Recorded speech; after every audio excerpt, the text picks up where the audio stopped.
Gloire au Seigneur. Utukufu kwa Bwana. Comme le modérateur nous parlait là dans sa modération, Wakati kiongozi alikuwa anatuzungumzia, il faut maximiser le temps de louange et d'adoration. inapasha kutumikia wakati yote ya maabudu na Vous sifa. et moi qui cherchez la délivrance, Mwe na mie tutakuwa tafuta ufungulivu. nous commençons à 9h et nous terminons à 12h. Tuko naanza 9h tunaisha 12h. Il faut maximiser le temps de louange et d'adoration. Inapasha kutumikia ile mawakati yote mwa maabudu na Vous sifa. devez rester connecté au trône de Dieu. Munapasha kuchomekwa tena kukishikia enzi ya Bwana. Amen. Amen. Je rends grâce à Dieu Na pour mshu- ce dimanche, Namshukuru tena Mungu juu ya hii juma. pour ce moment où nous voulons écouter maintenant sa parole. Juu ya hii wakati tunapenda kusikia neno lake. Merci à Dieu pour tous les choristes, Asante tena kwa Mungu juu ya makwaya yote. les efforts que vous fournissez durant toute la semaine en train de répéter. Nguvu yenyewe mnakuwa mnareka kotunju wiki yote muzima kupata kuimba. Et voilà, vous nous accompagnez dans les cultes de louange et d'adoration. Que Dieu vous bénisse Na abondamment. vile tunatembea pamoja mu ibada ya maabudu na sifa, Mungu amebariki kwa utele. J'ai béni le Seigneur aussi pour votre présence. Na bariki tena Bwana juu ya wapo wenu. Votre présence physique et spirituelle. Wapo wenu wa kimwili hata wa kiroho. Il ne faut pas nous laisser le corps ici alors que vous partez ailleurs dans vos pensées. Mushitwache mwili tu bule hapa akiri munenda mawazo fashingine. La Bible dit que tu aimeras le Seigneur ton Dieu. Biblia inasema utampenda Mungu wako. J'aimerais que nous puissions répéter ça avec les autres. Napenda tuiseme pamoja na bengine. On y va. Tu aimeras le Seigneur de ton Dieu de tout. Donc, Tu aimeras le Seigneur ton Dieu de tout. Tu aimeras le Seigneur ton Dieu de tout. tes forces, Tu aimeras le Seigneur ton Dieu de toutes tes pensées. tes pensées. C'est tout un enseignement. Ni mafundisho. Tu aimeras le Seigneur ton Dieu de tout ton cœur. Utampenda Bwana Mungu wako kwa moyo wako wote. Tu aimeras le Seigneur ton Dieu de toute ton âme. Utampenda Mungu wako kwa nafsi yako. Tu aimeras le Seigneur ton Dieu de toute ta force. Utampenda Bwana Mungu wako kwa nguvu yako yote. Tu aimeras le Seigneur ton Dieu de toutes tes pensées. Utampenda Bwana Mungu wako kwa mawazo yako yote. Si tu aimes Dieu réellement, Kama unampenda kweli Mungu, alors que tes pensées soient attentives à ce que je vais te prêcher aujourd'hui. sasa mawazo wako ipate kushikia kwa bila nitakuhubiri asubuhi ya Si leo. réellement tu aimes Dieu, Kama kweli unampenda Mungu, tu ne dois pas dormir quand Dieu parle. hautalala wakati Mungu anakuwa anasema. Amen. Amen. Maman Bertin, est-ce que tu peux dire à ta voisine que le sommeil n'est pas au rendez-vous? Voilà. Maintenant, est-ce que quelqu'un peut m'aider Et à dire à son voisin que le sommeil n'est pas au rendez-vous? le sommeil n'est pas au rendez-vous. Que tu n'es pas venu ici pour dormir. Akukuye hapa njuu ya kulala. Amshikie haya. Aya tu ya kusema keno mukanisa nyanze kulala ushingishi. Vous venez faire quoi alors dans ce cas-là? Sasa kama ni vile mnakuwa kufanya nini? Quelqu'un m'a compris? Eti mtu anasikia? Amen. Amen. Alors suivez-moi en me regardant. Sasa munifuate muko niangalia macho wazi. Nous allons lire notre verset thème de l'année et on se tient debout pour respecter Dieu et sa parole. Tushimame tutasoma musomo wetu ya kishina kia mwaka. Tushimame njoo kumheshimia Mungu. Matthieu chapitre 3. Matayo sura yake ya 3. On peut commencer avec les versets 6, 7 et 8. Tunaweza kwanza mstari wa 6 mpaka 8. Kuheshimia Mungu ni kwa present, kushikia sauti yake, kushikia neno lake. Shetani ashikuampeshe. Après kilt 12 heures, kama unarudia kunyumba, ujitupe pa kitanda lala vile unapenda, hata minuit, même jusqu'à kesho busubuhi ulamuke. Mais maintenant là, c'est le temps de Dieu. Ni wakati wa Mungu. Verset 7. Commençons avec le verset 7. Tuanze pa mstari ya 7. Mais, voyant venir à son baptême beaucoup de pharisiens et de sadducéens, il, c'est-à-dire Jean-Baptiste, leur dit: race de vipères, qui vous a appris à fuir la colère à venir? Et verset 8, nous pouvons lire ensemble. Produisez donc du fruit digne de la repentance. Produisez donc du fruit digne de quoi? De la repentance. Est-ce qu'on peut applaudir la parole du Seigneur? Tunaweza shangilia neno la Bwana. Je vous prie de vous asseoir. Nimelomba tunaweza kuikaa. Mon frère Magloire, j'espère qu'il n'y aura pas de soucis sur le micro. Hein? Amen. Amen.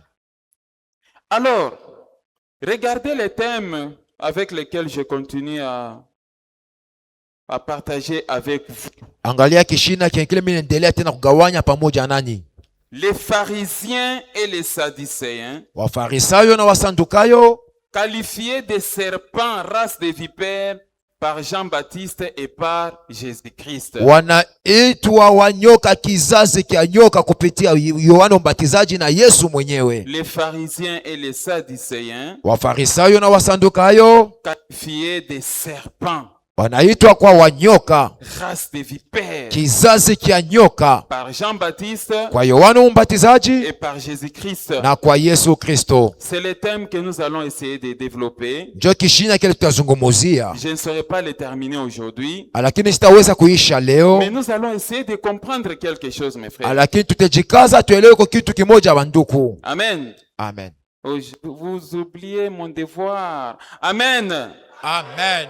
Voilà comment il faut répondre. Ndio vile inapasha kujibu. C'est une preuve que vous êtes en train de me suivre. Ni kionyesho ya kusema mnakuwa mnanifuata. Alors, mes frères, dans la Bible, Banduku, ndani ya Biblia les serpents symbolisent le mal. nyoka anaonesha bibaya. Les serpents, c'est le symbole du diable. Nyoka ni alama ya shetani. Les serpents, c'est l'animal très dangereux et très venimeux. Nyoka ni nyama mubaya tena mukali kabisa. Un serpent, dès que tu le touches seulement, il va te mordre. Nyoka wakati tu na umbamba atakuluma.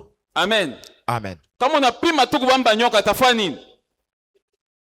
Le serpent n'a pas d'amis. Nyoka shina na warafiki. C'est un animal très dangereux et très venimeux. Ni nyama hatari kabisa tena anakuya na sumu. Amen. Amen. Et quand vous lisez la parole de Dieu, Wakati munasoma neno la Mungu, les serpents symbolisent le diable. nyoka anaonesha kuya shetani. Les serpents symbolisent la sorcellerie. Nyoka ni alama ya ulozi. Les serpents symbolisent les hommes mauvais et méchants. Nyoka inaonesha batu babaya mukali kabisa. Des personnes qui sont connectées au diable. Batu bale banajichomeka kwa Des shetani. personnes qui portent la nature du diable. Batu bale banabeba hali ya shetani. C'est ces personnes-là qu'on appelle serpents. Na ni bale batu njo banabaita kuya nyoka. Tu peux dire à ton voisin, es-tu serpent? Ambia jirani wako wewe ni nyoka.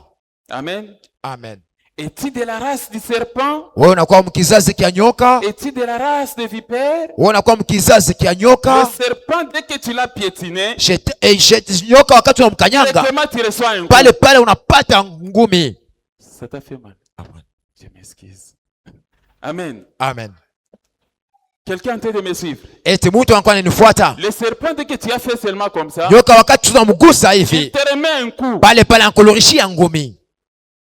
Quelqu'un m'a suivi. Eti mtu ananifuata. Le serpent, même si tu essaies de le toucher comme ça, Nyoka hata kama unapima kumbamba il hivi peut te crever l'œil. anaweza kutobola hata richo. C'est ça la race des serpents. Na ile ndio kizazi kia nyoka. Êtes-vous de la race des serpents dans la conduite? Eti mumwenendo wenu mnakuwa kizazi kia nyoka. Amen. Amen.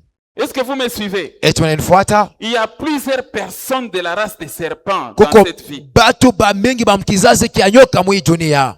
Des êtres humains qualifiés des races des serpents. Wabinadamu wanaitwa kuya wa kizazi kia nyoka. J'avais déjà donné dans mon enseignement Niletaka ndani ya mafundisho yangu sur la signification des serpents, ile mtafsiri wa nyoka. animal qui symbolise le diable, Ule nyama ye anaonesha anakuya shetani. animal qui symbolise Satan, le diable dans la Bible. Ule nyama anakuwa anaonesha shetani ndani ya Biblia. Au fait, pourquoi on a donné au diable le nom de serpent? Juu ya nini shetani walimpatia jina ya nyoka? J'aimerais que les gens comprennent ces choses. Napenda tike mambo. Amen. Amen. Vous savez pourquoi? Mnajua juu ya nini? Dieu n'a jamais créé des créatures mauvaises. Mungu aya umbaka kiumbe kibaya. Lors de la création des archanges et des anges, Wakati ya maumbile ya malaika. Amen. Amen. Être aimé, vous devez comprendre que les anges et les archanges ont été créés avant vous. Wanadamu napasha kujua sasa wa malaika na wale wanakuwa jua wa malaika waliumba mbele yenu. Amen. Amen. Entre toi et un ange, qui est plus âgé que toi? Kati ya wewe na malaika nani mkubwa? Quelle est la réponse? Les anges ont été créés avant l'être humain. Wamalaika waliumbiwa mbele ya wanadamu. Mais Dieu, avant de créer les anges, Lakini Mungu mbele ya kuumba wamalaika, il a créé les archanges. aliumba mbele ba arkange. Les archanges ont une grande dimension. Bale ba arkange banakuwa na hatua kubwa. Ce sont des anges puissants. Banakuwa wamalaika wa nguvu wa uwezo. Dieu en a investi la puissance là-bas. Na Mungu aliweka uwezo ndani yao. C'est comme dans la brousse quand on parle des animaux. Ni kama mporo wakati wanasemezea wanyama. Les lions c'est un animal. Simba ni nyama. La gazelle aussi c'est un animal. Hata gazelle naye ni nyama. Mais entre la gazelle et le lion, qui est fort? Kati ya gazelle na simba nani wa nguvu? C'est ce qui se passe au ciel aussi. Na ni vile kumbingu binapitikana. Les archanges, Wale wanaitwa arkange, ils ont la puissance plus que les anges. wanakuwa na uwezo ya nguvu kushinda wa Il y malaika. a beaucoup d'archanges au ciel. Arkange wanakuwa wa mingi sana kumbingu. Et parmi les archanges, Na katikati yapo Dieu avait créé Lucifer. na Mungu aliumba Lucifero. Il y a plusieurs archanges dont les noms ne sont pas dans la Bible. Kunakuwa arkange wa mingi hata majina yao ndani ya Biblia hainamo. Gabriel par exemple, c'est un Kwa mfano archange. Gabriel yeye ni arkange. Michael c'est un archange. Mikaeli pia naye ni arkange. Lucifer fit un archange. Lucifero na alikuyaka arkange. Chérubin c'est un archange. Cherubin naye alikuya arkange. Il y a beaucoup de noms des archanges. Beko ba mengi kabisa. Lucifer faisait partie aussi de l'arsenal des archanges. Lucifero na alikuya katikati ya ile nkundi ile ya arkange. Et Dieu, Na Mungu il avait donné les noms aux archanges, ye alileta manjina kwa wale wanaitwa arkange. des noms sacrés, Ile manjina tu ya kimungu, des noms saints, manjina takatifu, des noms qui devaient refléter lui. manjina ile pasha kumuonekanisha ye mwenyewe Mungu. Amen. Amen. Souvent, nos fils aînés dans la famille portent nos noms, n'est-ce pas mes Mingi frères? mingi batoto wetu ba kwanza wanaibaka manjina yetu. Batoto wetu shibambeka majina yetu, n'est-ce pas? Même les archanges et les anges portaient les noms de Dieu. Hata wa malaika nao pia walikuwa na njina ya Mungu. Quelqu'un m'a suivi? Amen. J'ai déjà donné la signification. Que signifie archange Gabriel? Que signifie Gabriel? Vous voyez, elle là, ça signifie toujours Dieu. Munaona Michael, ça signifie, vous voyez, c'est ça.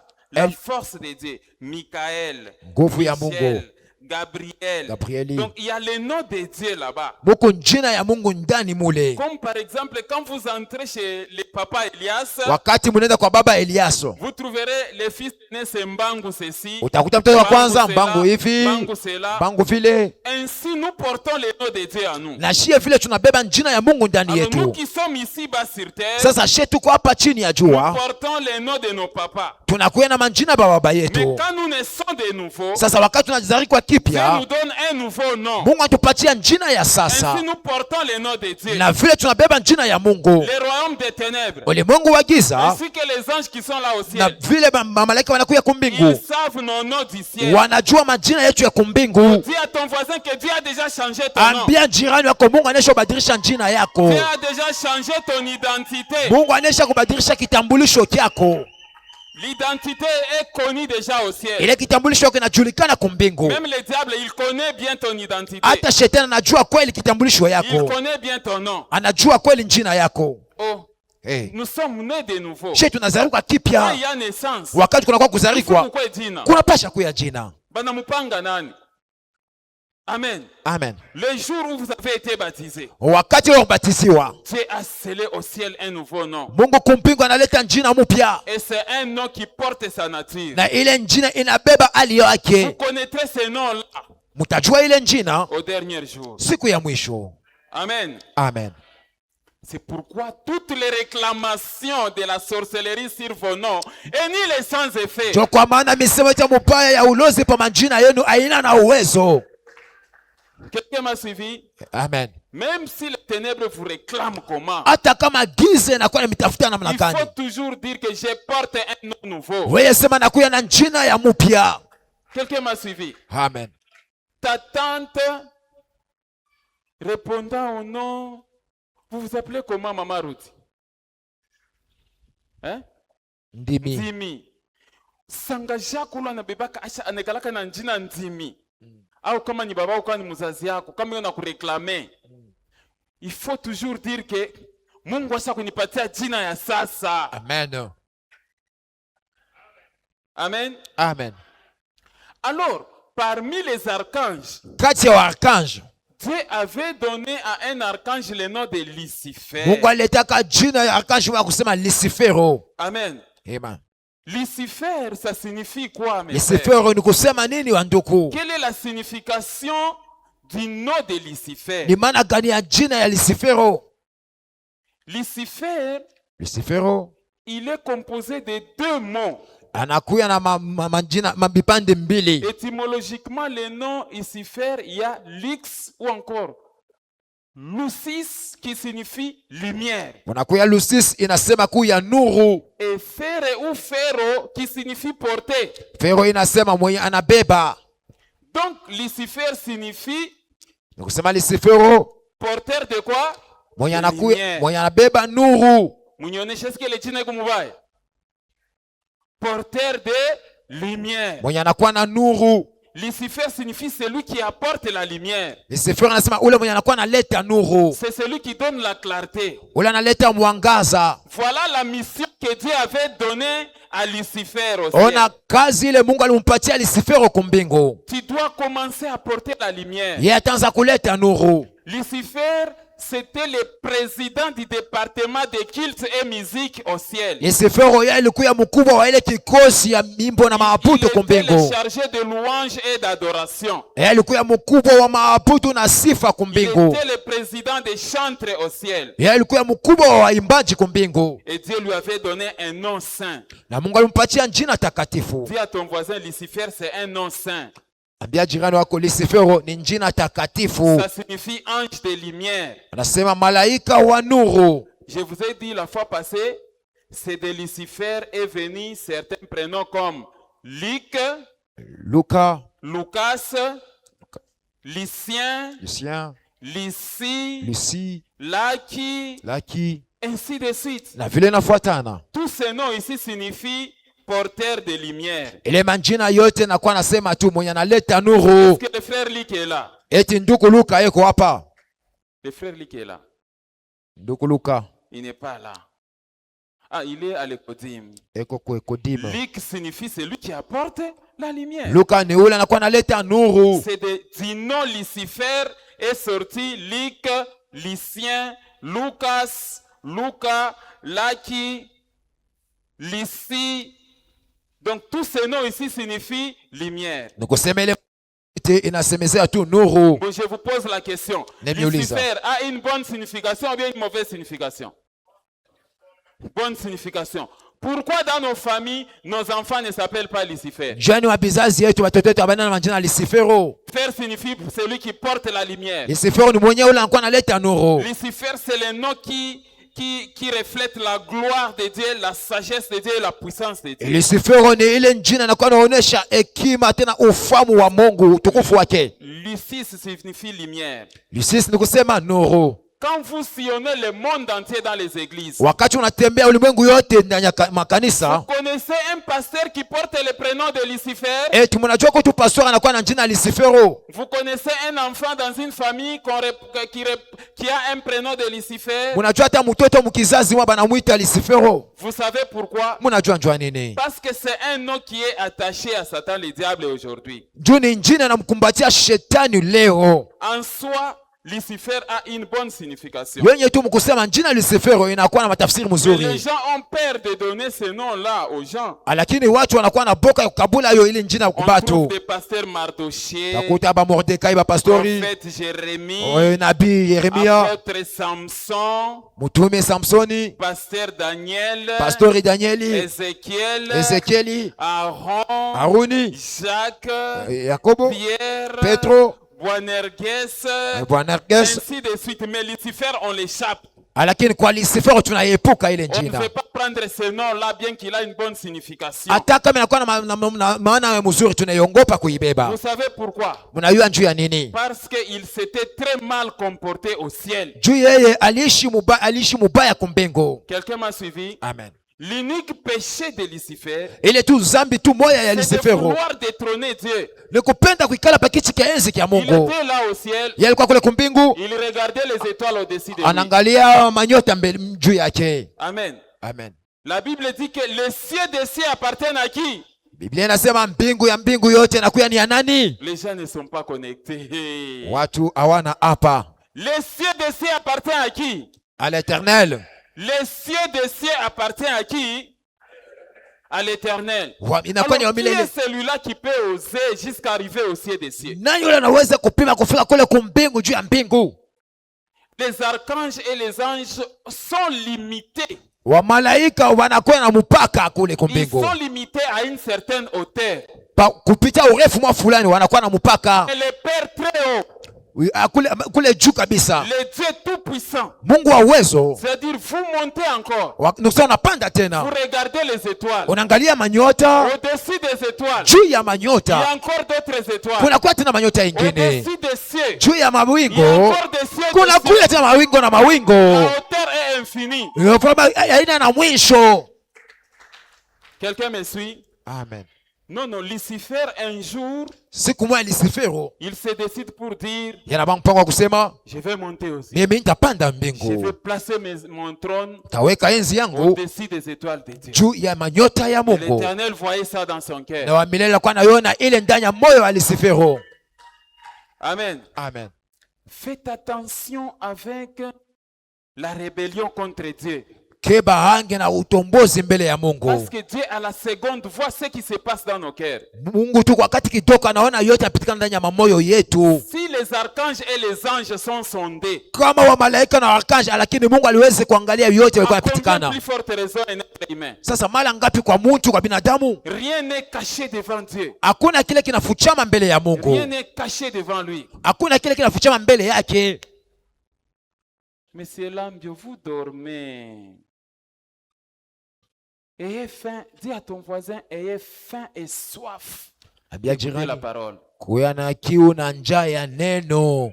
La faim et la soif. Ile njaa na kiu, Si vous avez la faim et la kama soif, unakuwa na njaa na kiu tena. hawezi kulala bushingishi kubina konesha. Yes.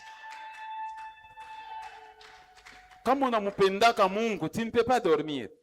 Hawezi kulala. Regardez Ézéchiel chapitre 28. Ezekieli sura ya 28. En fait, Lucifer, quand Dieu l'a créé, Wakati Lucifero Mungu alikuwa anamuumba. quelqu'un me suit? Amen. Tu peux dire à ton voisin, shikia bien hapa. Shikia bien hapa. Tungekuwa mudunia, mama Rachel ningesema sa shikia bintu. Amen. Amen. Dieu a pris de l'or. Mungu anabeba dhahabu. À supposer que c'est toi Lucifer.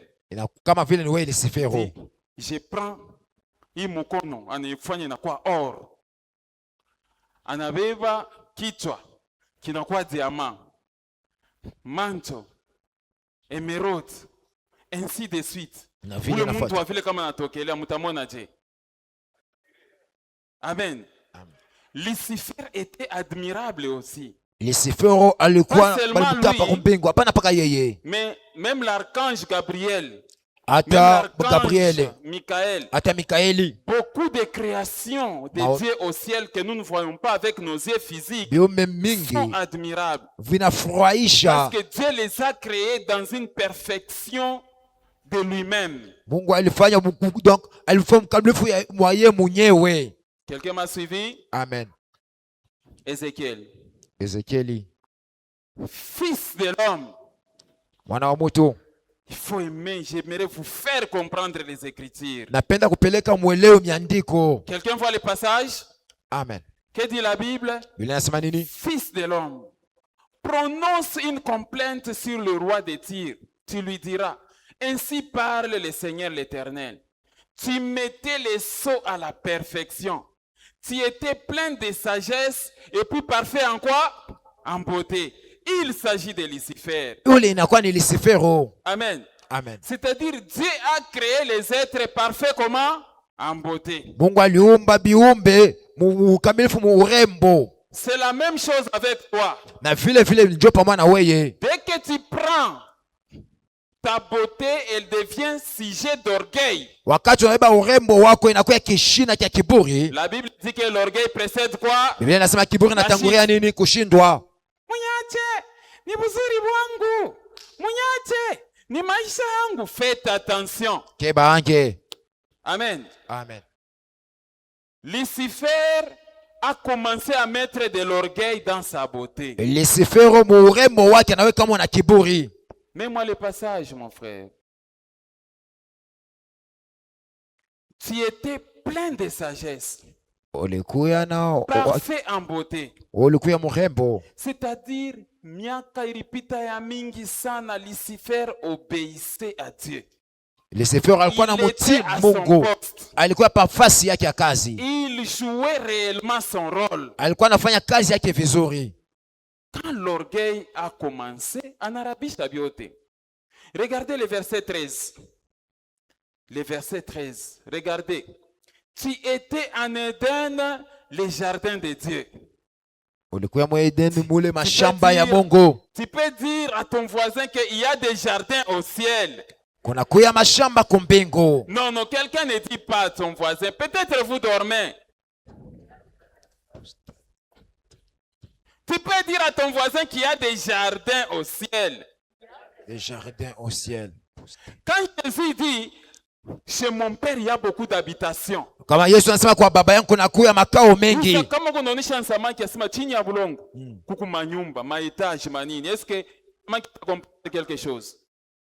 Au ciel là-bas, nos yeux ne voient rien. Kumbingu macho yetu hayone Il y a kitu. des jardins. Kuna kuya mabustani. Quelqu'un m'a suivi? Amen. Kwetu pazuri. C'est ça. Kwenda mbinguni.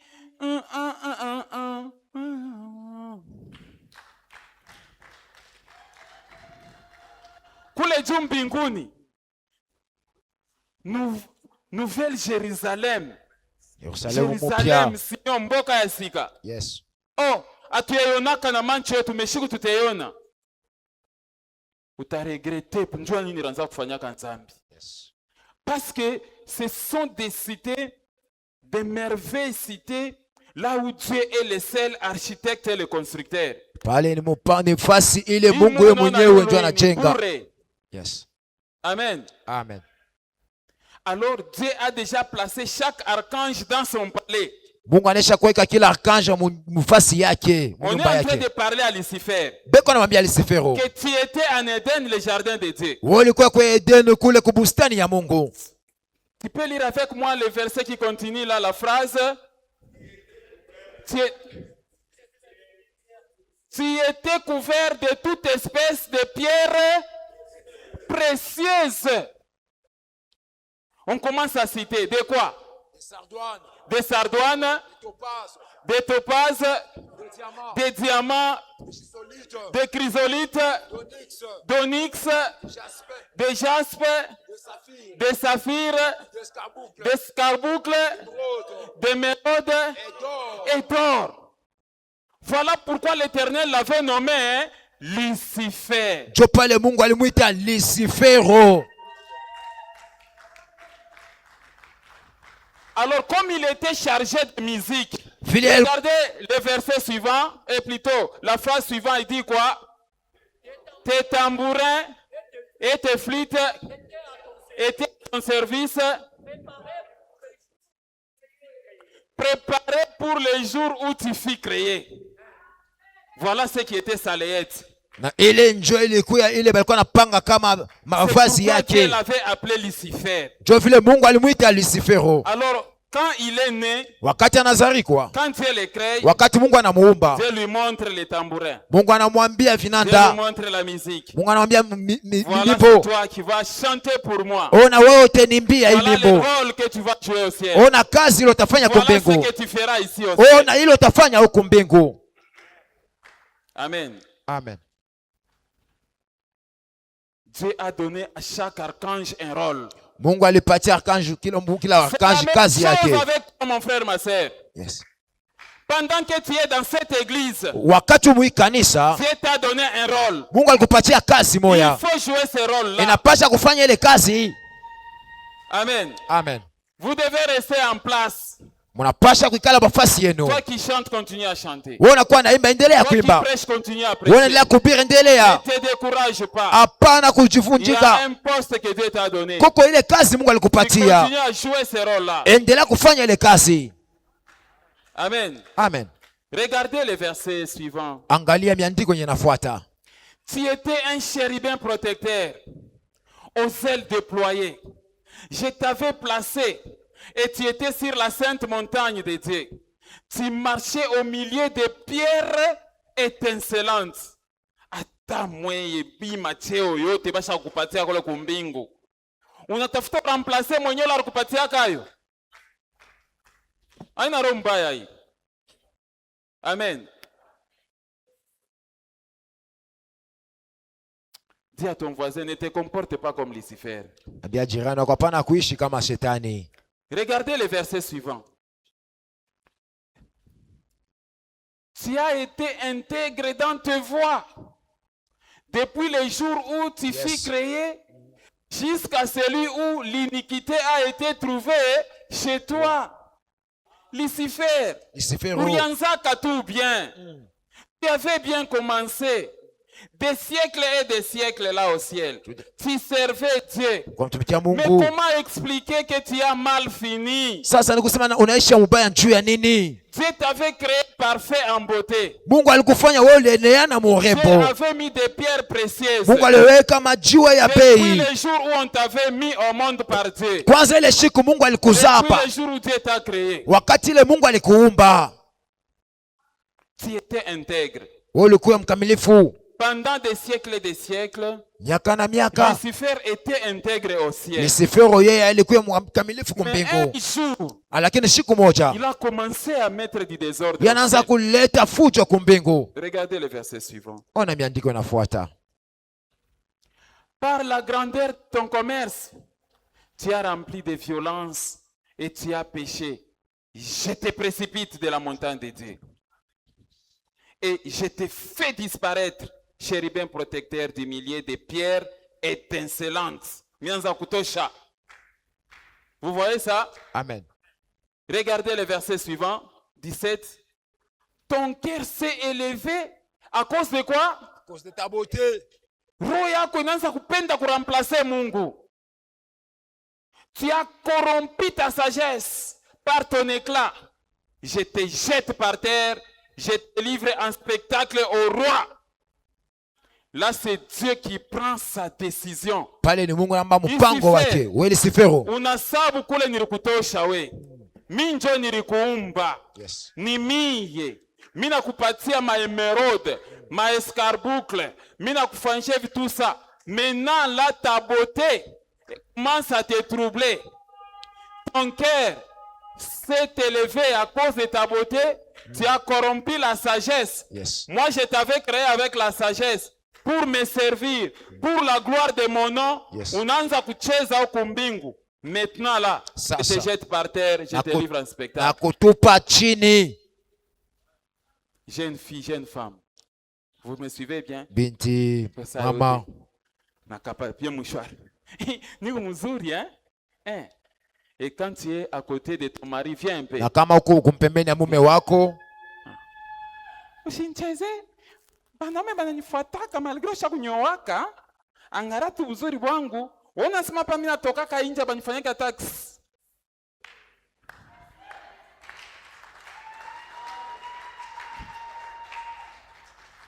Ne mets pas ton orgueil dans ta beauté. Hapana kuweka kiburi yako murembo wako. Amen. Amen. Surtout des jeunes filles adolescentes. Mingi wa binti. Kama ku miroir ça ya hivi. Tu commences à regarder ça. Na mimi nina mabassin, hein? Batayangara ku wanaume munjia. Et puis tu commences à marcher. Pale unaanza kutembea. Faut pas mettre ta confiance dans quoi? Hapana kuweka tumaini yako murembo wako. Quelqu'un m'a suivi? Amen. Parce que, attention, Keba. J'ai toujours dit aux chrétiens, nakuwa nasema na Wakristu, patience ya Mungu inegalaka na mwisho. Amen. Amen. Amen. L'Éternel peut patienter, il patiente. Wa milele anaweza kuvumilia na vumilia. Quand il dit seulement j'en ai assez. Kama anasema nachoka avec toi. Na weye. C'est fini. Hakunaisha. Et quand l'Éternel se retire de ta vie. Kama tu milele anajikokota maisha yako. Tous les ennemis là, badui bote bale, tous les sorciers là qui désirent manger ta chair, wale wachawi walipenda kula vont mwili te wako, dévorer.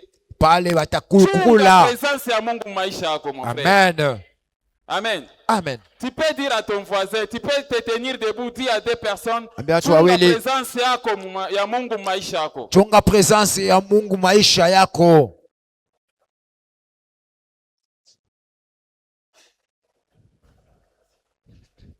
Garde la présence de Dieu dans ta vie, mon frère. Chunga uwapo wa Mungu mu maisha Garde la yako ndugu présence dada. de Dieu dans ta vie. Chunga uwapo wa Mungu maisha yako.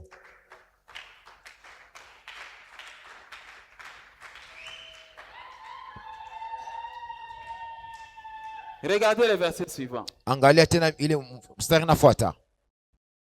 Par la multitude de tes iniquités.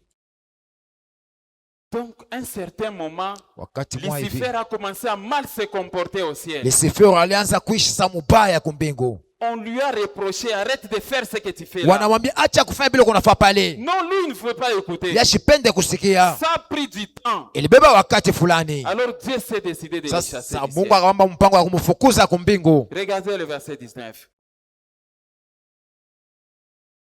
Tous ceux qui te connaissent parmi les peuples sont dans la stupeur à cause de toi. Tu es réduit au néant, tu ne seras plus à jamais. Allez. Mungu anasema munitoshe sasa ile buchafu kumbele yangu. Dieu lui-même n'est pas descendu. Hein. Mungu yeye mnyashikushuja hapana. Il a dit seulement à Michael. Akaambia tu Mikaeli. Archange Michael, Archange viens. Mikaeli, kuya. Votre collègue là, Huyu mwenzenu huyu il veut apporter du désordre au ciel. anapenda kuleta mvurugo kumbingu. Nous lui avons parlé plusieurs fois. Tunamwambia mara mingi, Même Jésus, leur chef, hata Yesu mkubwa le wao, chef de tous les archanges et les anges, yeye mkubwa wa malaika na le makanzi, chef de toute l'armée céleste, yeye mkubwa wa sila yote.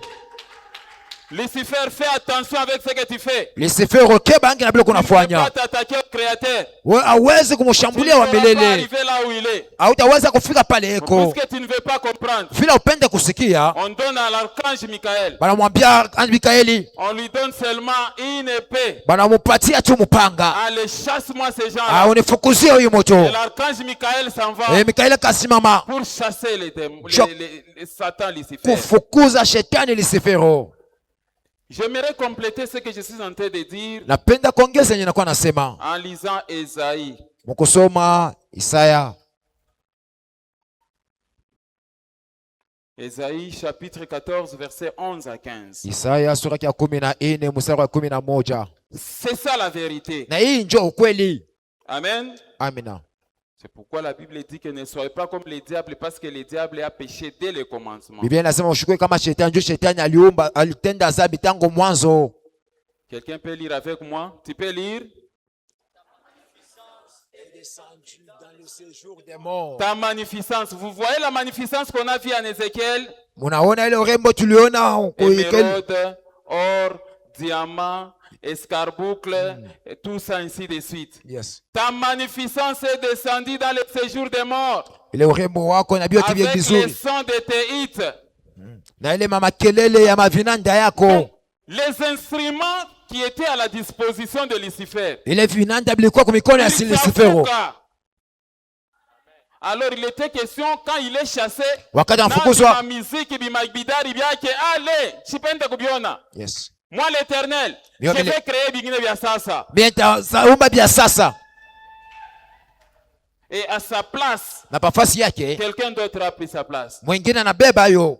Amen. Amen. Vous pensez que le comportement de Lucifer a arrêté la louange et l'adoration au ciel? Munasa ile tabia ya Lucifer iliacha irikata sifa na mabudu kumbingu. Amen. Amen. Mkubwa Elias, vous pensez que le mauvais comportement d'un chrétien peut empêcher l'œuvre de Dieu d'avancer? Unazania sema matabia mubaya ya Kristo itashindisha kazi ya Mungu kwenda kumbele. Quelqu'un, que ce soit au niveau des chorales, Ekwe kuma kwaya, au niveau des serviteurs, ekwe katikati ya que watumishi, ce soit moi-même, ekwe peke yangu. pensez-vous que nous puissions nous croire irremplaçables? Wewe unasema hawawezi kukukombola mtu vinaweza kubeba nafasi yako. Tu ne peux jamais te frapper la poitrine. Mi kama mishimbe chorale itanguka bongo, tu te trompes. Unajidanganya.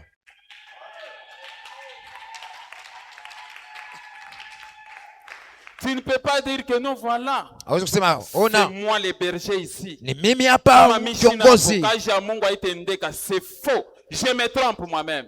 Nasema bongo, najidanganya mimi mwenyewe. Amen. Hema. Élie est celui qui a adressé la prière à Dieu. Seigneur, Élie- ils ont tué tous tes prophètes. Banaua wanabii wote, Ils ont tué tout le monde. wanaua wote. Maintenant, ils cherchent aussi à me couper la tête. Sasa na mimi wanapenda Je unikata suis kichwa, resté maintenant moi seul. nabakia mimi mwenyewe. Le Seigneur lui dit, Élie, Mungu tais-toi. akamwambia kala Je kimya, me suis Elia, réservé 7000 hommes. nachunga tena maelfu saba ambaye apika magoti mbele ya Bali. Amen. Hema. Dis à ton voisin, ne fléchis pas les genoux devant Baal. Ambia jirani kwa pana upika magoti mbele ya Bali. Kama unaenda kwa mfumu, mfumu enda kuonyesha, alipika magoti mbele avant kufika huko mimi. Njoo unaanza kwenda. Mimi nasema mie kwa kanyumba kangu bana kuyaka bena kalaba. Epo unafanya nini? Si est prophète de Baal. Wewe unakuwa ni nabii wa Bala. Amen. Yes. Tous les faux serviteurs là, Batumishi bote bapongo bale, les faux intercesseurs, wale waombaji waongo, les faux prophètes, wanabii waongo, ils vont aller se renforcer dans la brousse. wanaenda kutafuta mangufu mapori. Furisha mabilato. Allez, wende mbele ulamukia keleka muntu unangara mutumishi, soi-disant mutumishi ya Mungu. Eo unaenda kulamukia kankishi. Il va aller s'agenouiller. Anapika magoti. Des prophètes Wanabii qui fléchissent les genoux devant Baal. weko napika magoti mbele ya mankishi. Après avoir fléchi les Kisha- genoux devant Baal dans les Pika ténèbres. magoti mbele ya Bali mugiza. Et puis on a couru. Alléluia, Alléluia, Alléluia, na Yesu we. Alléluia, Alléluia, Alléluia. Data, Mungu akamkunyonyesha. Niko naona mvita, scanner, aigle, tout ça. Et puis la nuit, tu vas aller fléchir les genoux devant Baal. Usiku ule ndo pika magoti mbele ya Bali. Yata, c'est. Voilà pourquoi nous vous interdisons kwanza komba na batumishi. Ndio kwa maana mimi nikataza kujikuta mankunje watumishi. Ne soyez pas esclaves des serviteurs. Mushikuye watumwa wa watumishi. Amen. Amen. La plupart d'entre eux sont des sorciers. Mingi kati yao ni wachawi. Quelqu'un m'a suivi? Amen. Ce sont des saletés, ils amènent des saletés. Wanaleta uchafu mkanisa. Et Dieu se décide de chasser Lucifer. Na Mungu anaomba mpango ya kumfukuza Je Lucifero. vais mettre ces versets-là, mon frère, ma soeur. Mwenyekeko ile miandiko ile. C'est toujours nos femmes, nos femmes. Aushikie, hii mambo anatokea mkusema, ndio mambo tulitokea mkuishi mnyumba. Mimi nitaenda pa kwa kale kakiana. Kwa tuende kusanctifiono ana, kusanctifiono abaone kintu, kusanctifiono abaone kintu. Kale kababa kiko kuruashi, kale kiko unaona vyote. Nikifike kanza mama kusema, mambo inapitikana. Amen. Amen. La chaussette que je porte, c'est ça, bleu ciel, hein? Et vous savez le bleu ciel, hein? Inakuwa na rangi ya mawingo. Unafika pake hivi kwa prophète. Alléluia. Mungu wako mkunyonesha, usha kuvua la chaussette ya bleu ciel. Est-ce que c'est la prophétie ça? Etile ni matabiri wa mifumu. Unaona je? Effectivement, una servir Mungu wa vya kweli. Ndio chaussette mnyesha kuvala ni ya bleu ciel. Vivi unatokea mkusema, una servir Mungu wa kweli. Les prophètes de Baal. Wanabii wa Bala.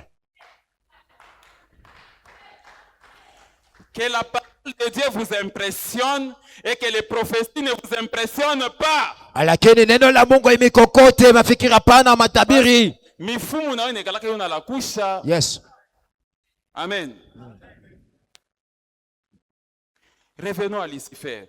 Turudi mbele kwa Lucifero. Mais le verset comme ça. Et il dit, te voilà tombé du ciel qui Astre brillant. Quelqu'un voit ça? Tu peux lire ensemble avec moi? Te voilà tombé du ciel, astre brillant, fils de l'aurore. Tu es abattu à terre, toi le vainqueur des nations. Vous voyez comment il était tissé là? Unaona vile À cause alipambwa de son orgueil, juu ya kiburi à yake, cause de son iniquité. juu ya maovu wake. Te voilà tombé du ciel, Ona sasa, astre brillant. fils de l'aurore, tu es abattu à terre. Yes. Toi, le vainqueur des nations. On s'adresse à Lucifer. Paibe unamwambia ni Lucifero. Regardez le verset suivant. Angalia ile miandiko inafuata mstari. Vous voyez comment la parole de Dieu elle est très claire. Una vile neno la Mungu iko wazi. Papa anasema mambo ya Lucifer. Shikosha kuwamba madawa. Les gens peuvent dire comme ça. Je vous enseigne la parole de Dieu pour que vous puissiez savoir d'où est venue cette nature de serpent. Mefundisha moyo wako kusema ile ule shetani alitokea wapi ile hali ya nyoka. Regardez son péché. Ona dhambi yake sasa. Lis avec moi ces versets. Soma pamoja nami. Tu disais à ton cœur, on y va? Non, on y va. Tu disais à ton cœur, je monterai au ciel. Je lèverai mon trône au-dessus des étoiles de Dieu. Je m'assiérai sur la montagne de l'assemblée de l'extrémité du septentrion. Laisse un peu ce passage affiché. Unaona kiburi kia Lucifer. Mungu anakucrea mzuri, mais unatafuta remplacer nani? Mais là où il y a la puissance de Dieu, quand vous regardez au début du verset, wakati angalia mwanzo ya miandiko, on dit, tu disais où? uko nasema wapi? Tu disais où? Uko nasema wapi? Je me mets là. Nasimama hapa. Qui a compris ce que j'ai dit dans mon cœur? Nani anasikia vile mimi nasema ndani ya roho yangu? Mais Dieu a compris. Lakini Mungu yeye anasikia. Yes. Dieu a compris. Mungu anasikia. J'étais en train de regarder mon épouse. Nilikuwa naangalia Rachel. Et j'ai dit dans mon cœur, je t'aime beaucoup mon épouse. Anasema ndani ya moyo wake anampenda sana. Est-ce que personne a compris? Eti kuna kwa mtu anasikia?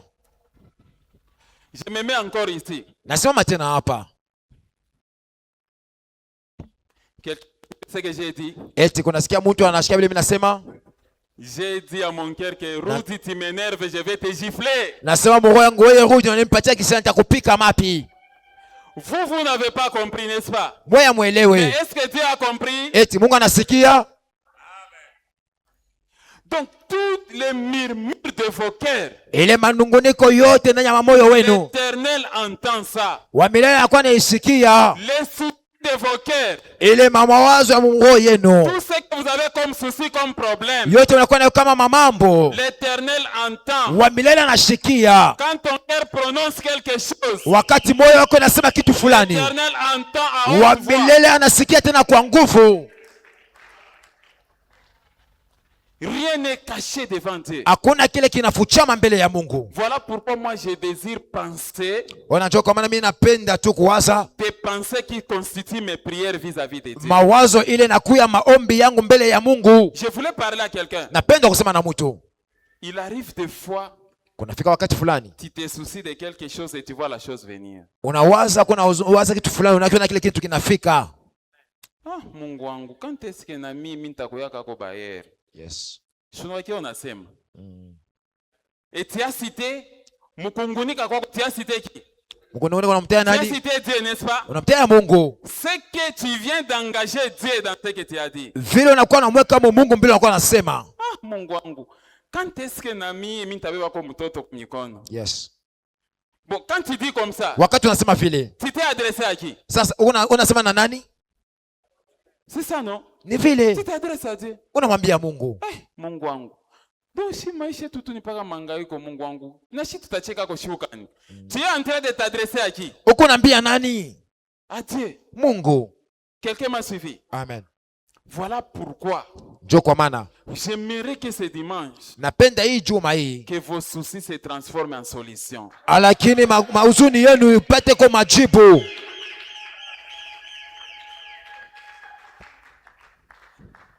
Quelqu'un m'a suivi? Amen. Pourquoi famille est tout paka mangaiko? Pourquoi ni paka mie hapa panauma hapa panafanya hivi tout ça? Ah, Mungu wangu, uniwaze kwa na mie. Quelqu'un m'a suivi? Amen. Tu peux parler en prononçant tout comme en restant calme. Unaweza kusema kinywa kinafunguka wala mkala hata kimya, kinywa nafunga. Si tu as des mauvaises intentions dans le cœur, kama unakuwa na mawazo mabaya ndani ya roho yako, le Seigneur sait le voir. Bwana yeye anaweza kuijua. Amen. Amen. mi kusanctifie ono ula tenichezea tu mi paka nitaua mama pasteur comme ça pasteur abakie veuf mi paka nitamua pasteur atakufa comme ça tutaona kama kanisa itaendelea sasa mi kule kukoralo kule president wa koralo paka ataona mi paka mimi nitekiana mapoison mwi kanisa tu ça quand tu dis ça wakati unasema bia vile wakati unasema vitu bia vile le créateur mumbaji le chef de l'église ye mkubwa wa kanisa anabiona. Amen. Amen. Mwenye kanisa yes il est en train de voir ça eko nabiona tu risques de subir le même sort que unaweza kupata mapigo kama Lucifero. Amen. Hema. Voilà pourquoi ne venez jamais à l'église avec l'objectif de détruire l'œuvre de Dieu. Jo kwa maana mshikwe kwa kanisa na shabaha ya kuhalabisha kwa kazi ya Mungu. Hautaimba sasa. Igeto hautaimba. Attention, tu es en train de combattre Dieu. Ke bangi unampika vita ni Mungu. Parce que celle-ci c'est la fille d'Abraham. Dieu ni binti wa Ibrahimu. C'est Dieu celle-ci. Yeye ni binti wa Mungu. Tout ça on enchese à tout ça. Mi pas question. Ici c'est moi ou rien. Hapa ni mimi hakuna mwingine. C'est l'œuvre du Seigneur. Oh, ni kazi ya Bwana. Amen. Amen. Voilà pourquoi j'encourage mes frères à prêcher. Ne me laissez pas prêcher. Jo kwa maana napatia kwa nguvu bantu wangu kuhubiri, msiniache mimi mwenyewe. Vous avez l'onction. Muna upako. Frère. Ndoko. Frère Vini. Ndoko Vinyi. Ne te limite seulement pas au département de la jeunesse. Hapana ukala paka kule ukikosi ya vijana. Est-ce que vous étiez là à commencer à modérer depuis le début? Mulikuwa hapo wakati alianza mwanzo ya kuongoza maombi. C'est l'homme qui nous aide à relever le niveau de foi. Na ni mtu anatupeleka kupandisha hotela kipimo ya imani. Prêche avec l'onction. Yanahubiri na upako. Ndoko. Le Seigneur t'a déjà appelé. Bwana anesha kukuita. Il faut bénéficier de cet appel là. Inapasha kuitikia ile mwito. Que Dieu vous aide. Mungu amenisaidie. Vous puissiez servir Dieu. Mungu tumikie Mungu sans obstacle. Bila mipaka. On n'est pas de ceux-là des pasteurs qui disent non, non, non. Hatuna mapastori wanasema hapana. Unaona vile finir modéré. Ndio. Tushikampatie tena siku nyingine. Kapetike inakuwa na moto moya. Kanariske kuturamplacer. Katetushimisha. Dans les autres églises, on faire des choses comme ça. Bana uwezo kufanya bia vile hapa petu hapa. Hapana vile.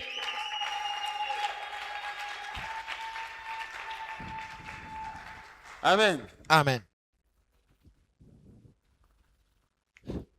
À la barre un peu. À la barre. Vile mbele kwanza. Vile nilisikia busubuhi. Je me souviens de ta vie, toute ma vie, toute ma vie, jusqu'ici. Sitaweza lwangu. Chante un peu. Beta nano mwa kapela.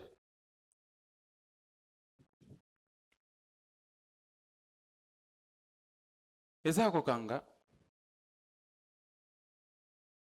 Vous voyez, vous qui n'étiez pas là, s'il vous plaît. Respectez Dieu, l'équipe commence à 9h. Mheshimiye kwa Mungu, kanisa kuanza 9h juste. Niseme ko Dieu, ni biseme Dieu. Ni bi prêcher Dieu. Kama dunia.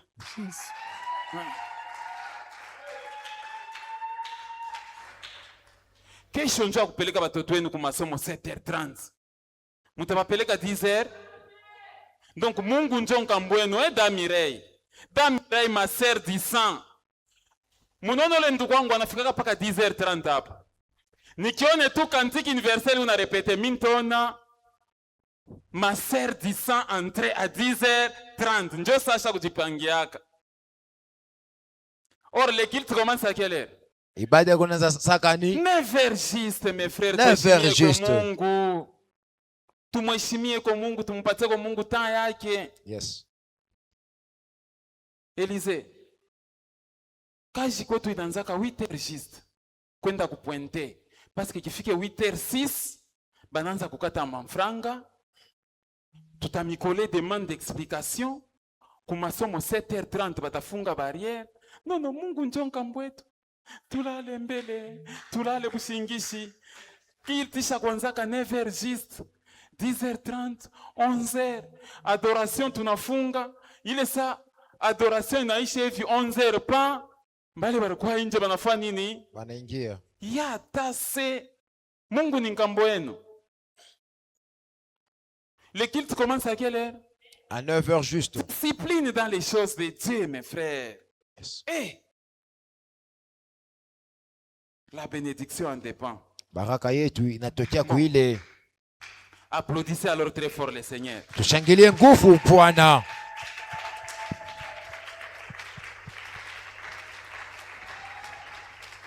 Donc, retard, sommeil, manque de connexion, kubuimbaji, tout ça. Entre 9h et 9h30, peko intercession, vous cherchez la délivrance comment? Watafuta namna gani ufungulivu? Mimi nakuwa hapa 9h, natafuta délivrance. Wakati nafika hapa natafuta ufungulivu. Ce n'est pas ça. Bon, bila mukushikie busubuhi, mubapikie kwa mbele.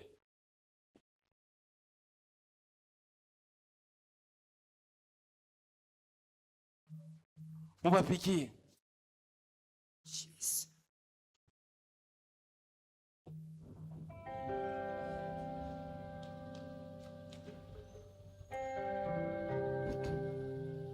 J'ai dit j'ai dit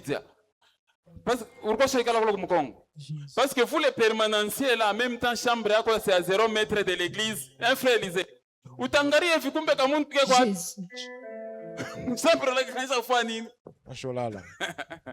Uruku yako mon frère. OK, c'est bien. Que Dieu vous bénisse.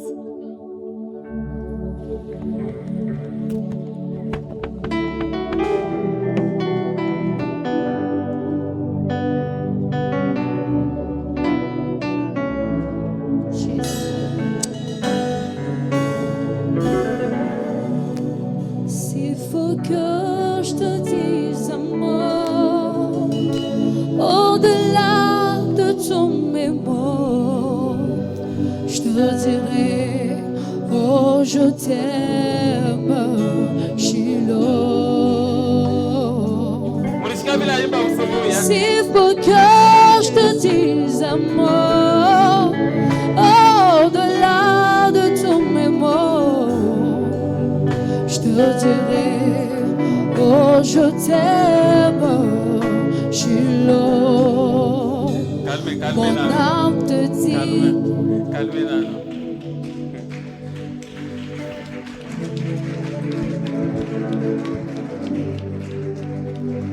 Malheureusement, il me reste 5 minutes. Bobo Takaka Adonai. Et puis, j'ai profité de 5 minutes pour clôturer l'enseignement.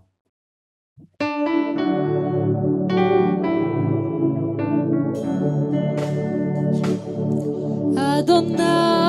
Non, ce n'est pas ça. Ce que tu as chanté le matin. Voilà.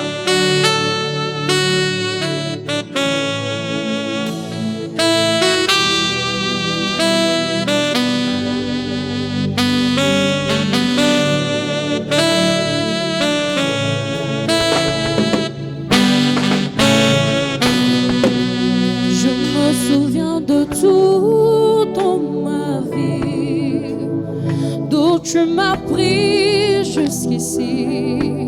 C'est par une mélodie que je te dis merci, Adonai. Je me souviens de tout dans ma vie, dont tu m'as pris jusqu'ici. C'est par une mélodie que je te dis merci, Adonai. Tu es mon berger, mon secours, dans la peine ou l'angoisse. Il suffit de crier ton précieux nom, Adonai. Tu es à moi, je suis à toi, et attire-moi entre tes mains pour que je m'enlivre de ton amour, Adonai. Le repos de mon âme et mon abri, Adonai. Merci du Saran, tu m'es un homme.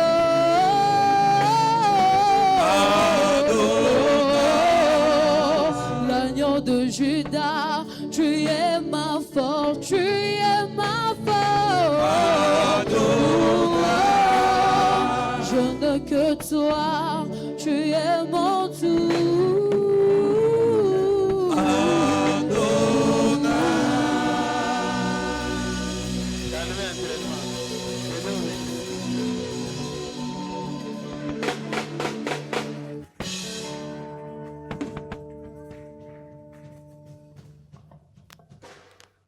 Entre 9h et 10h, il y a un culte pour le Seigneur que vous ratez.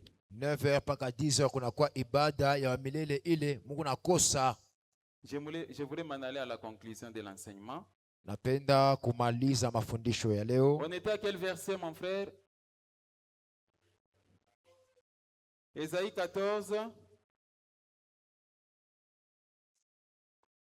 Au 13e verset. Hein? Regardez le 13e verset. Tu disais à ton cœur, je monterai au ciel. Je lèverai mon trône au-dessus des étoiles de Dieu.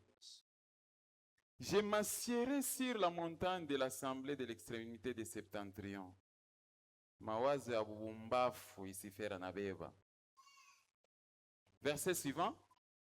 Je monterai sur les sommets des nuits. Je serai semblable au Très-Haut. Y a-t-il quelqu'un qui est semblable à Dieu? Nul n'est semblable à lui. Yeye anakuwa yeye mwenyewe vile vile. Lucifer mawazo ya bubumbafu. Regardez le verset suivant. Regardez. Mais tu as été précipité dans les séjours des morts, dans les profondeurs de la fosse. Verset 16.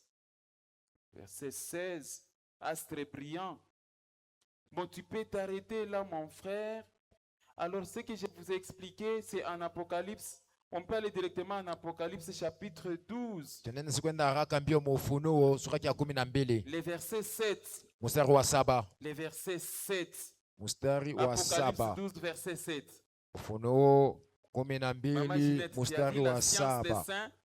La parole de Dieu, comment elle est claire? La Bible dit quoi? Est-ce que le ciel a été fait? Vous pensez que Dieu pouvait créer le ciel pour que les êtres humains, les êtres qui sont dans le ciel, combattent entre eux? Non. Il y a guerre dans le ciel. Michel, c'est l'archange, n'est-ce pas? Yes. Ou encore l'archange Michael et ses anges combattirent contre qui? Contre le dragon. Les noms commencent à changer. Ce n'est plus Lucifer.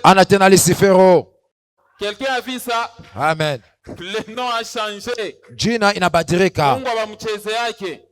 Na kupatia jina takatifu. Je t'ai donné un nom saint. Mais toi tu t'es amusé. Et les dragons et ses anges combattirent. C'est la rébellion. Verset 8. Mais ils ne firent pas les plus forts. Et leur place ne fut plus trouvée où? Dans le ciel. Dans le ciel. Yes. Pas de place chez vous. C'est Dieu sur son trône, il dit, yes. Le ciel n'est pas fait pour le désordre. Et il fut précipité. Regardez maintenant qui? Le grand dragon, qui encore? Le serpent ancien. Le serpent ancien appelé qui? Appelé le diable et Satan. Celui qui séduit toute la terre. Il fut précipité sur la terre. Et ses anges furent précipités avec lui. Abatapandaka tena kule kumbingu. Mais wewe na mie tutapandaka. Amen.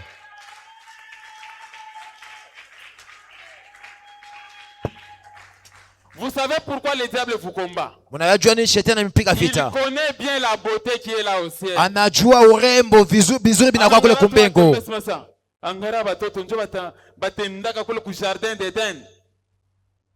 Parce que au ciel, on ne portera plus ce corps, papa. Hatutakuwa na hii mwili hii. Mon frère Cyril. Ndugu Cyril. Un corps de gloire. Itakuwa ni mwili ya utukufu. Un corps de mérode. Mwili itakuwa ile na majiwe ya bei. Wa milele atakupamba. Quand tu vas ressusciter là, wakati utafufuka, anaweka diamant. Yes. Anaweka hivi tout ça. C'est comme ça, nous, Cantique Universel, on chante, n'est-ce pas? Nous marchons vers Sion. Ndio tunasema tunatembea kwenda Sioni. Où nous où marchons si les rideaux, où marchons si les rideaux. La colline des Sion, nous marchons vers Sion. Tunatembea tuenda kusioni. Merveilleuse, merveilleuse Sion. Sioni ya mrembo. Nous montons tout droit vers Sion. Tunapanda tunaenda kusioni. La merveilleuse cité de Dieu. Makao mazuri ya Mungu. Les anges, Maman Rachel, ont abandonné leur demeure. Wamalaika wanaacha mafasi ya makao yao. Les anges ils ont abandonné. Wamalaika wale walitupwa, wanaacha makao On yao. les a précipités. Wanawatupa. C'est là l'origine Pale njo mwanzo du serpent ancien. ya ule nyoka wa Le zamani. serpent apparaît avec Ève. Nyoka tena anaonekana na Hawa. Mettez 2 Corinthiens chapitre 11 verset 3. Le serpent c'est le symbole du diable. Nyoka ni hali ya shetani. Donc tu ne dois pas avoir un comportement mauvais de serpent. Hawezi kuwa na tabia mbaya ya nyoka. Quelqu'un m'a suivi? Amen. Papa, fais rapidement si je peux avoir seulement 4 minutes, je clôture l'enseignement. Dakika tu 4 namaliza. Toutefois, vous voyez ça? Amen. De même que les serpents séduisit Ève. Qui avait séduit Ève? Na ile mtomboza Hawa. Satan le diable. Ni shetani. Désormais, Satan le diable ne s'appelle plus Lucifer. Kwanza pale shetani abamwite tena Lucifero. Maman Noëlla, tu comprends ça? Mama Noela mnasikia? Donc, c'est-à-dire tu es un ange de lumière à côté de ton mari. Nikusema wewe unakuya malaika wa nuru pembeni ya mume wako.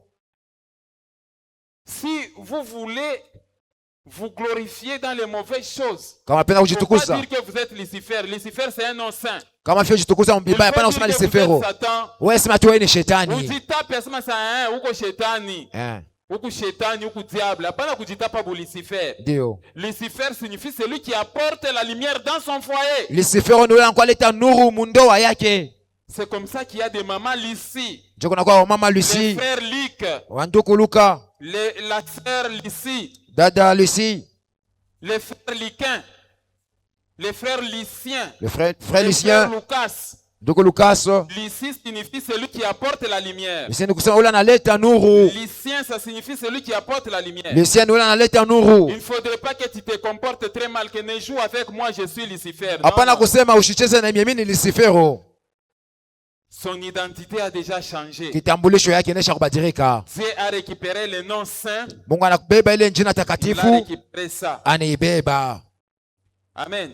Amen. Il a récupéré ça. Anaibeba. Il a récupéré tous les métaux précieux. Anabeba bile Toutes vitu les vya pierres précieuses, bei. il récupère. Ile majua yote ya bei anaibeba. Qui n'a quoi noir, ça. Sasa anabakia Il n'a quoi giza. noir. Giza sasa. C'est le maître du royaume des ténèbres. Sasa anakuwa ni mkubwa wa ulimwengu wa giza. Nuru yote. Et c'est comme ça qu'il est appelé serpent. Na ni vile banamuita nyoka. Amen. Amen. Quelqu'un m'a suivi? Amen. Est-ce que j'avais terminé avec Esaïe? On avait lu Esaïe. Je peux faire la lecture parallèle rapidement? Non. Isaya. Esaïe. C'était Esaïe 14. Yes. Tu as été précipité dans les séjours des morts, dans les profondeurs de la fosse. Verset 16. Verset 16. Ceux qui te voient fixent sur toi les regards. Ils te considèrent attentivement. Est-ce que c'est là cet homme qui faisait trembler la terre, Yes. qui ébranlait? Donc il se fait une fois comme anaonekana hivi. Malaika inaona mwangaza, inafurahi. Et puis ile malaika inaanza kushangaa sema à cause de son orgueil. Alors c'est comme ça aujourd'hui, quand vous êtes en 2 Corinthiens, remets 2 Corinthiens 11:3. 2 Corinthiens. De même que les serpents séduisit Ève, parce que il séduit. Yeye anatomboza. C'est comme ça unangara mu famille muko babumbafu, bafuta mabangi, busharati, mumandoa, unangaria papa kujeshimia mbinguni jikoyolia. C'est ça. De même que le serpent séduisit Ève par sa ruse, je crains que vos pensées ne se corrompent et ne se tournent de la simplicité de Christ. Amen. Amen. Aujourd'hui, tout celui qui est attaché au diable fait partie de la race des serpents. Amen. Amen. Je termine par cet extrait. Namaliza kwa hii mfano. Jean-Baptiste est là. Yohana Mbatizaji pembeni ya Yordani anakuja. Je te baptise. Il ne baptisait pas au nom de Jésus parce qu'on ne citait pas le nom de Jésus. Ashikazo batiza mu jina la Yesu. Amtwanga mu mai. Pas de reproche. Hakuna mambo. Allez. Pas de reproche. Kuna mambo. Unarudia kwa nyumba. Pas de reproche. Hakuna mambo. Alors ce groupe là venait. Asa ile kikosi ile. Faire le groupe. Si voilà faites enseignement. OK. Alors, pale, frère Magloire, tu peux mettre mes 3 versets là? Naweza ile miandiko ile mstari 3. C'est Jean-Baptiste. Hapa ni Yohana Mbatizaji. Alors, quand vous êtes à Matthieu chapitre 3 verset 7, Mathayo 3:7, lakini voyant venir à son baptême beaucoup de pharisiens et de sadducéens, il dit: race de vipères, qui vous a appris à fuir la colère à venir? Kizazi kia nyoka, mnafuata nini huko? C'est grave, hein? Ni nguvu sana ile. Amen. Amen. Les autres n'ont pas eu de reproches. Wale wengine hawakuwa na mambo. Voyant venir, akabaona bwana nakuya.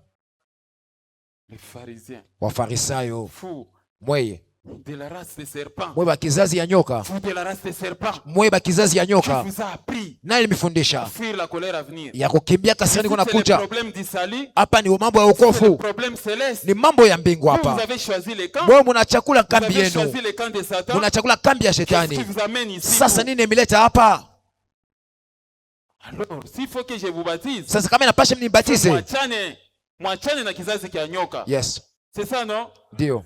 Vous acceptez que je vous baptise? Munaitika nimibatize. Alors, dans ce cas-là, Sasa kama ni il faut vile, produire les bons fruits. munapasha kuonesha matunda yenye nastahili kitu ya kitabio. Mwachane na mabuloji. Mwachane kwanza kwenda kumakaburi, kumasimetiere. Yes. Mwachane ile mambo kwanza kuwa bantu mafamille. Yes. Vous êtes des mauvais, vous êtes de la race des serpents. Mwende wa mkizazi ya nyoka. Produisez donc mutoshe matunda yenye nastahili ya kitubio. C'est ça. Ni vile. C'est que dit Jean-Baptiste. Vile Yohana Mbatizaji anasema. Retournez chez vous. Allez, murudi kwenu. Mais curieusement, pale un jour, siku moja, Jésus est en train de prêcher. Yesu anakuwa anahubiri. Il opère un repris. Allez, au nom, je te sauve. Na kokoa. Est-ce que Jésus pouvait prier par lui-même? Yesu alipasha kuomba mjina yake mwenyewe. Allez, sois purifié au nom de Jésus. Utakasiwe mjina la Yesu. C'est quoi? La paralysie. Allez, sois guéri. Poneshewa. Lève-toi. Simama na utembeye. Mais mets-moi encore les versets. Et puis, sasa, ils viennent encore, les pharisiens. Wafarisayo wanakuya tena. Pharisiens et sadducéens, venez. Wafarisayo na wasandukayo mukuye. Pendant que je suis en train de...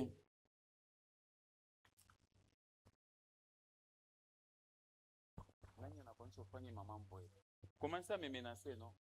Qui te demande de ça? Toi, homme à la main sec, allez.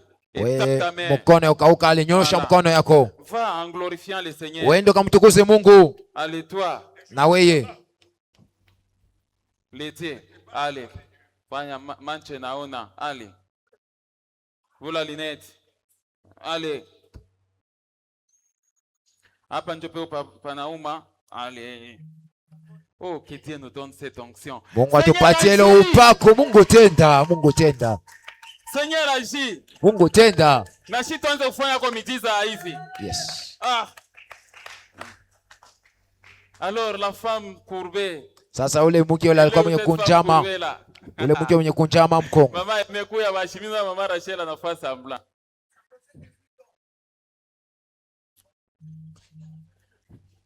Est-ce que je peux guérir cette femme qui est au temple? eti naweza kumponya huyu mke anakuwa kwa hekalu.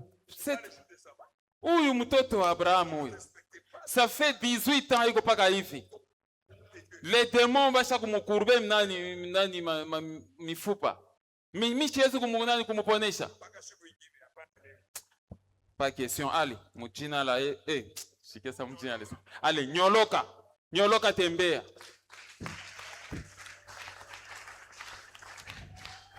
Malgré tout ça, yote la race de serpent. Vile bwana wa mkizazi ya nyoka. C'est comme ça Jésus dit. Papa weka ile nani. John Yesu anasema. Regardez maintenant Matthieu 12 verset 34. C'est Jésus maintenant. Il dit quoi? Race de vipères. Kizazi ya nyoka. Comment pourrez-vous dire de bonnes choses, méchants comme vous l'êtes? Yes. Car c'est de l'abondance du cœur que la bouche parle. Encore.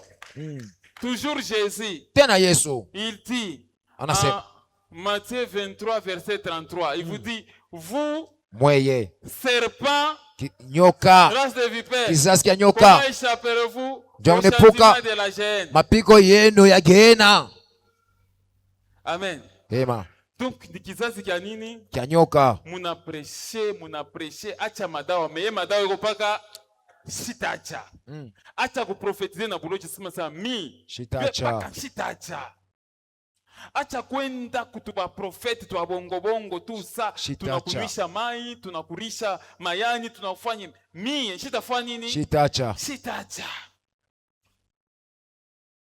Amen. Amen. Donc c'est-à-dire le cœur est tellement incrédule. Moyo vraiment yamini. Bipofu byo bibi unaona. Biwete binafanya nini? Binatembea. Ba lepre beko purifier. Les morts ressuscite. La parole de Dieu est enseignée. Mais malgré vile asema utaonesha miracle ya kumbingu hii ya chini hapana. Alors il dit une génération méchante et kizazi kibaki. C'est ça. Tunamifundisha sauti ya Mungu. Musanctifions-nous, amuna maombi. Il y a pas de prière dans sanctifions-nous. Il y a pas de miracle. Amuna mamejiza. Dans cette église. Tutokeni mwi kanisa. Là où ça bouge. Twende pale panakuya makelele. Et la suite au prochain numéro. Que Dieu vous bénisse.